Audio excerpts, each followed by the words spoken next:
Hey cuties, I'm Nikki and you're watching What Happened on the Soaps. This is the Young and the Restless edition.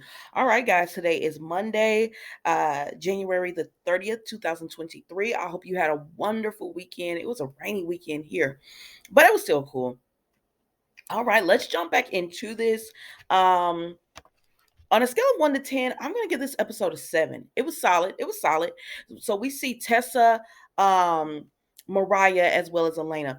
And honestly, they're sharing great news about the potential adoptive mother sent them photos and I guess and information.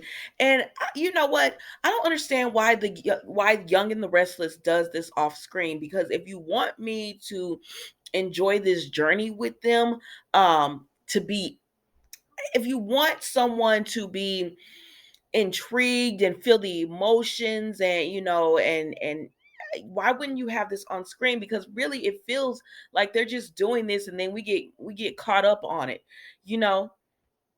So I don't know, but Elena is very happy for them, but they can see something's wrong with her, and so they're like, what's up? And she says she's not trusting Audra. And they were like, you have a reason to be there. We're like, there's something about her. They know she's Nate's COO because it's big news. And they said, with everything going on with Noah, it's just she's not to be trusted. And Elena says, well, that's personal, so I don't know. And they said, but Elena, you're a good person and you're a good judge of character, and you always try to see the best in people. So if you have your doubts about her, you should follow your gut. And she said it's just something about her, it's just not sitting right. And so they continue to ask her questions, and she says she strokes Nate's ambition. Nate likes to be on top. Nate loves to be the main guy. And that was one of the reasons that he had issues on Chancellor Winters, actually. And she said, and I thought he had let that ambition go, but I don't know. I think he just buried it, and now Audrey is there. And I think a lot of the things she was doing when she was at Chancellor Winters, like stroking his ego, telling him, "Oh, I like that you go after it," and all those different things she's doing now, and as his COO. And so his ego is growing. He's so ambitious. He's really trying to be when it comes to business. Nate wants to be vicious. He wants to be the head guy in charge. And if it ruins relationships, oh well, that's just business. And Elena's not liking this, and they said, well, you need to sit down and talk to Nate about it. So then we go over here to Kyle and Summer, and he has found reports on Adam as work. But he doesn't tell Summer, because she says, what are you looking at? She comes up on him, and he says, oh, nothing. It's just corporate. That's why. And she was like, it looks like you were really intent. He said, that's why I'm the numbers and you're the designer. And so she's not, she wants to ask him what's going on, but then Daniel comes and he tells Summer, can I talk to you? And so she's like, okay. um but she's not comfortable with what's going on. So then we see that Summer and Daniel talk, and he just tells her Phyllis is driving him crazy and she's getting on his last nerves. And she says, listen, that's one of the reasons I had to fire her. But then he asks her, what's going on with you, because you seem so distracted. And she says she thinks Kyle is doing something, is lying to her, and she hopes he's not getting involved with her grandfather and everything, but she doesn't know. But she just concerned about Kyle, right? So then we go over, and that's pretty much it with them. He's complaining about Phyllis, she's worried and complaining about Kyle, and they're both like, if Phyllis would just leave this vendetta with Diane alone, they could be in a better place. Like, she could be in a better place. And they're not lying, because then we go over here to Phyllis. Lauren and Michael are sitting down, and she's enjoying, the night before, how everything turned out, and seeing her loved ones. And so Phyllis comes up, and they tell her, sit down, and she's like, no, no, no. And they were like, no, sit down, how are you? And Phyllis says, terrible. Phyllis is my girl, but it's exhausting, girl. It's exhausting, Phyllis. It's exhausting trying to go root for you, and you do everything possible to sabotage yourself, like, girl. So Phyllis has come up, because I'm not going to hold you long on this. Lauren and Michael tell her, if you would let this thing go with Diane, you would have better relationships with your children. And she says, what's going on with Daniel has nothing to do with that. And they said it probably does, though, Phyllis. She tells them how she shopped Omega Spear around, and they said you were not supposed to do that. You're not his partner. And she said he made me his right hand man. And they said to worry about the tech stuff, but it's his company, and Phyllis doesn't understand it. So then she tells them Daniel is going through a rough patch with Heather and Lucy. And then she comes up with this bright idea of that I'm gonna go to Portugal and talk to them. And they said, Phyllis, don't do this. Don't do this. And I said, y'all are talking to a brick wall right here. The whole conversation with them trying to explain everything to Phyllis, explaining why Daniel would be upset, explaining why her children are upset with her, explaining why her delusions, excuse me, how her vendetta with Diane has caused them to be upset with her and not want to have a relationship because she's so focused on her hatred for her that it's interfered with the rest of her relationships. And everyone thought, well, Daniel being here will, help her. No, it didn't help her at all. And so just watching them speak to Phyllis was so frustrating because it was like, girl, you don't get it. But okay, we're gonna see what happens. But we know that Lucy and Heather are supposed to make a cameo appearance, so we'll see. All right.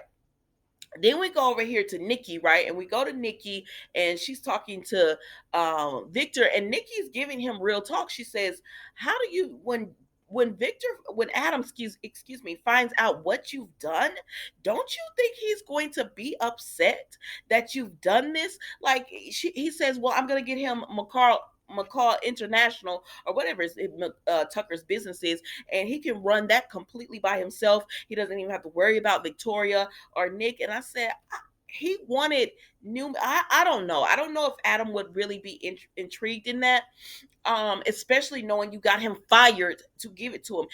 She said, I don't know. Nikki's trying to tell Victor, I don't think this is a good plan. Once he finds out what you've done and what you're doing, this is not going to go over well.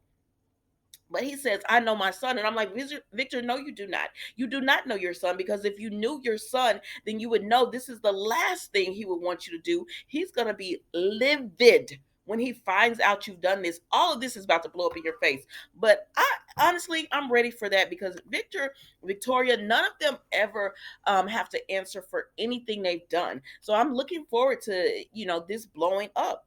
And I'm intrigued. I'll be watching this week and doing reviews. Last week, I'm sorry, I know people saying it was good episodes to me, but I didn't really enjoy. I was watching them and I didn't enjoy them because it's just so frustrating to watch people never be accountable for their actions. So anyways, we go over here to Nick and Victoria, and she's talking to him, and she's asking him what's going on, and he says he's just frustrated with Dad. And I'm not going to hold you long on them. Finally, he gets a phone. He tells Victoria, I need your support. Even if you don't like Sally, I don't want to hear bad stuff about her. And so he gets a phone call from Sally, and she tells him that Jill canceled the meeting. And so once she tells him that, he's like, because remember, Nick is the one who told Victor that Sally was having this meeting. And then that's how he knew to call Jill and get the meeting canceled. And he said she won't say why. Jill won't give her any information. She just tells her, it's not the right time or some BS excuse. And so Nick is just like, I'm going to get to the bottom of this. And I said, please do. So then it has Nick, but Kyle actually goes over to talk to Victor, and he gives him information. And really, all it is that Adam started off strong as the CEO of Jabot, and now his work is kind of mediocre. He's still doing his work, but it's mediocre. He's just doing he's just getting by. He's not going after it with any gusto or anything. He's just getting by on his work. It's nothing to get him fired. He's doing his work, but it's not what they would want to see. He said, if you thought about him being so passionate about it. And Victor says, well, we could use this to our advantage to try to get him fired. Now, spoilers say this is going to blow up in his face, and I'm here for it. I am here for it. So then we see Nick comes in after Kyle has left, and he tells Victor, I know you don't like Sally, but why would you purposely try to hurt her and her business? And he says, it's a yes or a no question. Did you have Jill cancel the meeting with Sally? Now, is Victor gonna tell the truth about this? No. Is Nick gonna believe Victor when he tells him he didn't have this done? No. Let's move on. And then Victor might tell the truth. He might say, I just, excuse me, I just gave Jill information. But either way, you're going to lose both your sons in this. Excuse me. So then we see Audrey and Nate talk, and she lets him know that she went to see Tucker earlier. And he said, what? And she said, yeah. And she said, so I'm letting you know that he's after um, Omega Spear. Now Nate is just like, are you playing me or you playing Tucker or both of us? And she said, no, I'm Team Newman. I love to see your drive and your energy and how you going after this. I love the way you are as a CEO. And he says, I can understand why Victor and Victoria love the power. And he always brings out, and this is why Devon cannot forgive you, Nate, because you always talk about when I was under Devon, you know, he stifled my creativity. He did this and he did that. But this is why, because you didn't want to be under Devon. You wanted the position. And the way you're acting at Newman Media, it says it. And everything. So she just tells him she's gonna be her inside woman with Tucker. I said, baby, you believe this? But she had a pep in her step because she had just, and then had said, I put a old I put an old friend to bed or closure to bed, old issues to bed. And I'm like, she's really literally telling you she slept with Tucker. And he's so about his power. Because Audrey knows all I have to do is stroke Nate's ego, tell him, oh, you're such a great businessman. And Nate went ahead and forgot all about distrusting her. You know what I mean? And so he's all like, yeah, we're going to go after him. So then Victoria comes in, right? And so he tells her about Omega Spear and how he wants to go after them. And he says, and I can handle Tucker, so don't worry about it. I said, baby, even on a broke day, you can't handle Tucker. But okay, Nate, because this is going to blow up in their face as well. I cannot wait for all of this to happen. I'm so ready for people who have done wrong to get justice, you know, to finally get some type of justice. But, you know, it might not be that way anyways. But she tells him, don't even worry about Tucker. I'm going to handle Tucker. Now, some people say that Tucker and Victoria have chemistry. And honestly, I see it. So at first I was like, are they about to play a cat and mouse game and actually have chemistry for each other? I don't know, y'all. We'll see. But anyways, y'all, that was the Young and the Restless today. Don't forget to like, comment, and subscribe to the channel. And I will see you tomorrow for an all new episode of What Happened on the Soaps, the Young and the Restless edition. Thank you so much for watching. Goodbye.